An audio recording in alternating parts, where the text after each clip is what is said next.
Cada miércoles, Acción 10 en la mañana, debate, orienta, denuncia. Todos los miércoles tenemos un compromiso con usted en defensa de los consumidores.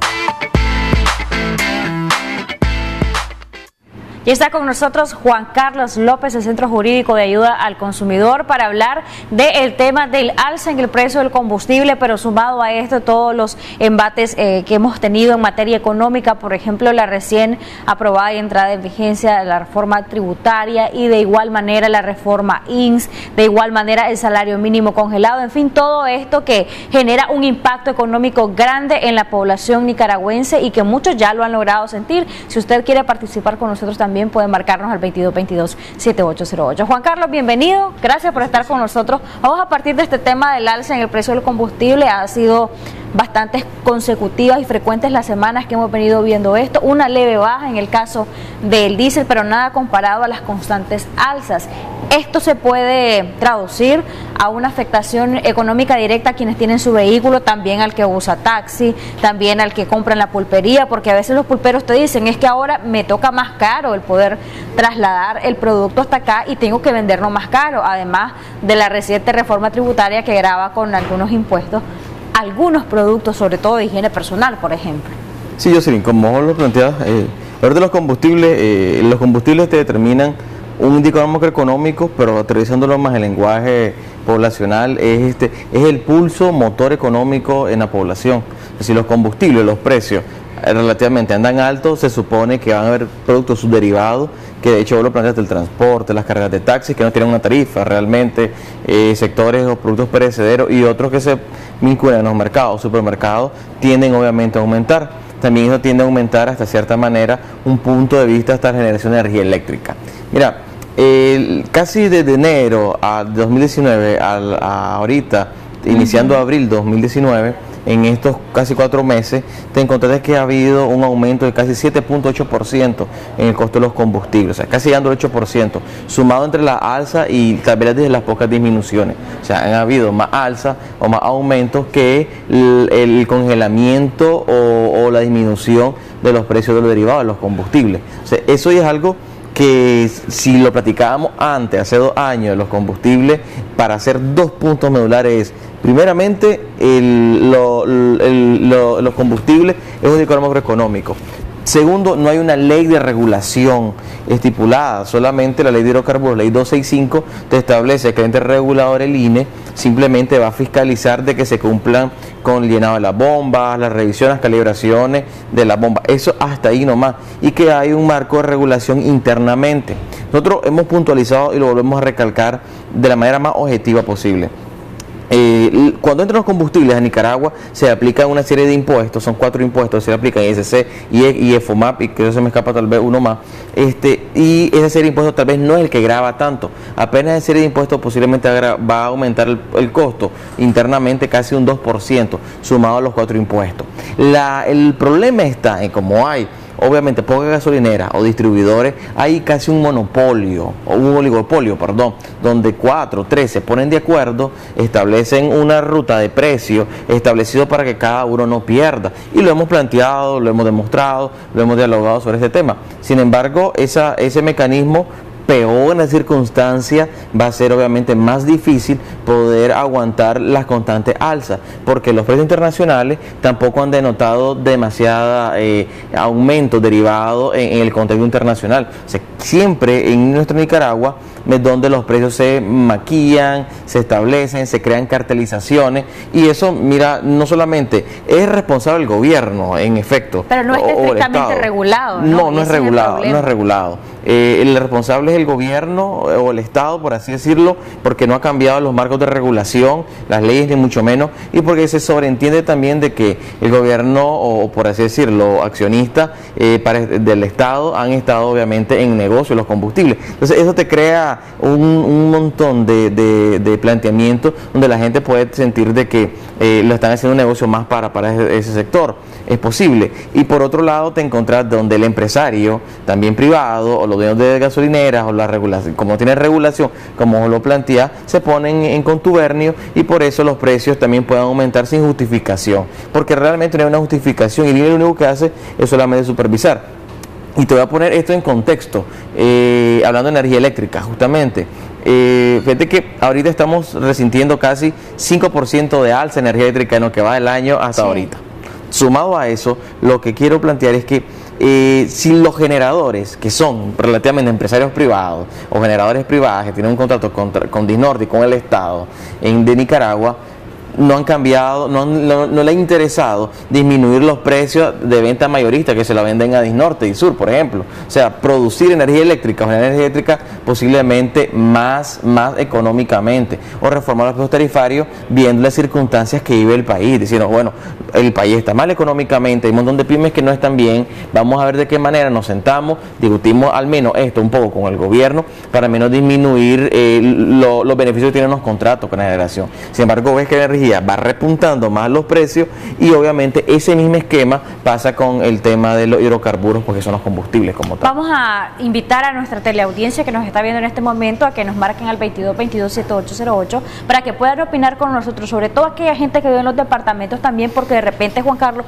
sienten que en los departamentos es todavía más caro el combustible, y quiero preguntarte a propósito si esto se justifica de alguna manera, si esto es legal, porque si aquí el galón de combustible es, digamos, caro, más es todavía en algunos departamentos, quizás. Sí, el costo operativo que aplica en un departamento, depende de la distancia, es como lo planteaba el transporte. O sea, traer de las embarcaciones que entran a la importación de Nicaragua, distribuir o terminadas zonas departamentales que posiblemente no le llega, como por ejemplo aquí en Managua, donde hay obviamente un mercado más saturado. Entonces el costo es mayor, y eso, como te digo, es legal porque la ley, la no regulación te lo permite. Tenemos una llamada. Buenos días, le escuchamos.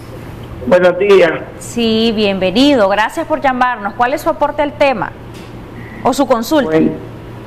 Bueno, yo tengo una manera de pensar, que aquí realmente todo, un 80% de los nicaragüenses ya no estamos consumiendo en gasolineras, que sabemos que ya no queremos darle más aporte de dinero, ¿verdad? Entonces, ¿qué pasa? Que un 20% de las otras gasolineras, que es a las que acudimos nosotros, esas gasolineras, ¿verdad?, ya con el consumo de nosotros mismos, tal vez no entra el mismo aporte, pues en pocas palabras, a los del Estado, donde le entra. Entonces, ¿qué hace el Estado? Aumentar la gasolina para atender de otra manera dinero, un aporte más, y así a nosotros. No hay nadie que nos regule la gasolina, y la víctima siempre es el pueblo, la gente que no tiene. ¿Quién puede regularle al gobierno algo en la gasolina? Nadie, ¿verdad? Entonces cada día estamos mal, y lo que tenemos que nosotros es ver de qué manera, si llegara a extremo de que ya tuvimos suficiente gente, ¿verdad? Sí. Aló, bueno, perdimos la comunicación. Lo que él expresaba, ¿será real esta hipótesis que él planteaba? Bueno, siempre realmente es el pueblo consumidor, el pueblo con menor poder adquisitivo, el que resulta más afectado con todas estas medidas y este incremento en los precios del combustible. Pero él decía, ¿será una forma de recaudación adicional del gobierno el incrementar precios? En el caso del combustible en específico, porque con lo de la reforma tributaria, pues ya conocimos que evidentemente sí es una forma en que el gobierno pueda recuperar el déficit presupuestario que existe. Sí, tiene lógica. También puede ser que las gasolineras, incluyendo las apegadas de manera gubernamental y las privadas estrictamente, mira, los impuestos casi son 2%, que es obviamente una carga fija. O sea, el impuesto necesariamente no representa tanto en los combustibles, pero sí puede ser que se distribuyan precios mayores porque el nivel de consumo ha disminuido internamente, las gasolineras lo saben, o sea, menos gente echa combustible. Ya hay empresas que si ya quebraron, ya no tienen la flota de vehículos, 3, 4 camioncitos que le echaban combustible, o personas que se han ido de Nicaragua, han entregado o le han quitado a algunas entidades bancarias su vehículo, ya ese vehículo no existe. existe, entonces, o un taxi ya lo entregó porque no puede seguir trabajando, o sea, ya es obviamente un consumo menos. Se trata de subsidiar un precio más alto por la menos cantidad de consumo. Tampoco hay una estadística, ¿verdad? ¿Cuánta gente echa combustible estrictamente en el mercado nacional? Lo que sí es loable plantear para culminar es que en realidad lo que debió, y digo debería hacer cualquier gobierno, es reformar estas leyes que realmente solo te dejan beneficio para el sector privado completamente. Y él decía, el amigo televidente que nos llamó hace un rato, ¿quién puede regular esto? ¿A través de qué se puede hacer? Me lo contestas después de la llamada, la última. Buenos días, le escuchamos. Aló, sí, buenos días. Bienvenido, caballero, gracias por llamarnos. Su aporte, su consulta. Yo estoy de acuerdo con el brother que dice que todos se ponen... Sí, gracias. Yo estoy de acuerdo con el brother que está ahí del consumidor, que todos los gasolineros se ponen de acuerdo, así igualito Mercado Oriental.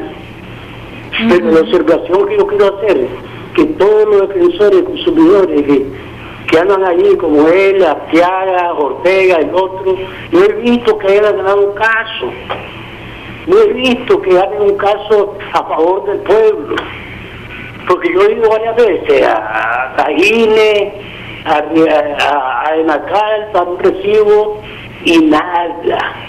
Entonces, lo que él tiene razón, que la gente, nosotros mismos, nos hacemos papillas. Usted se va al Mercado Oriental, todo de acuerdo. Incluso lo que no está grabado por la nueva ley tributaria, están dando un precio igual. Y un día esto salió Ortega o Arteaga diciendo que está bajando la canasta y si más bien está subiendo. Gracias.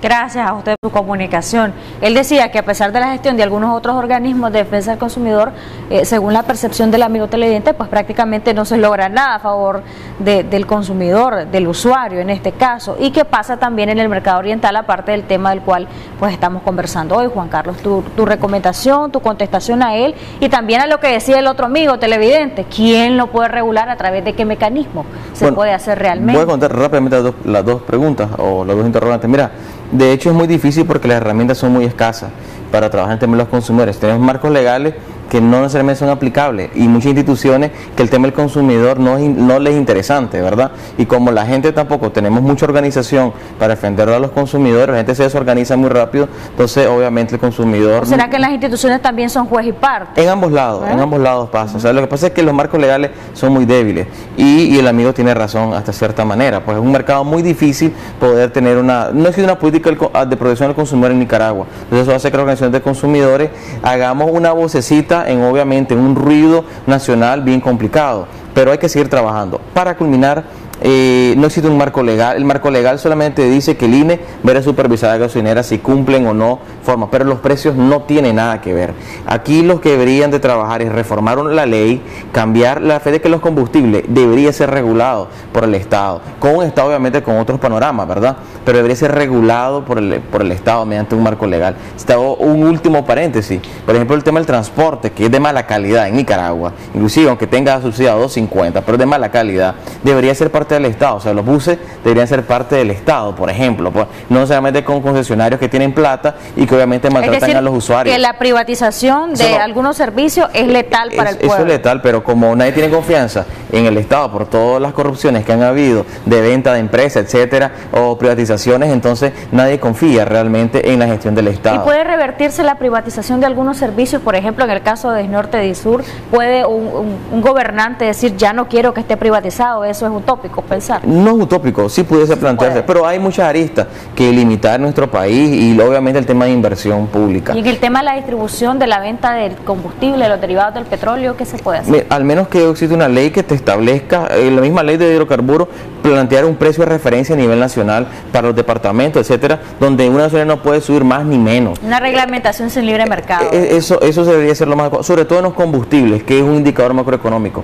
En los productos de la canasta básica es imposible, ¿verdad? Regular regularlo por una ley, pero en este caso sí pueden utilizar como precios de indicador de referencia. Juan Carlos, para aquellos televidentes que nos están viendo y que quieran hacer alguna gestión con el centro jurídico, ¿dónde los encuentran? Bueno, sencillamente puede buscar nuestro fanpage, estamos como Yo el Consumidor, y los números de teléfono son 8680-7551, pues normalmente contesta el licenciado Rubén Arriola. Eso. Bueno, muchísimas gracias. Yo seré muy Juan amable. Carlos López, por habernos acompañado acá en nuestro segmento de defensa del consumidor. Para los saludos, Pablito Beteta, a quien vamos a saludar hoy día, ya para finalizar la revista.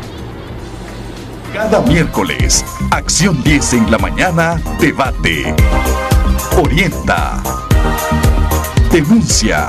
Todos los miércoles tenemos un compromiso con usted en defensa de los consumidores.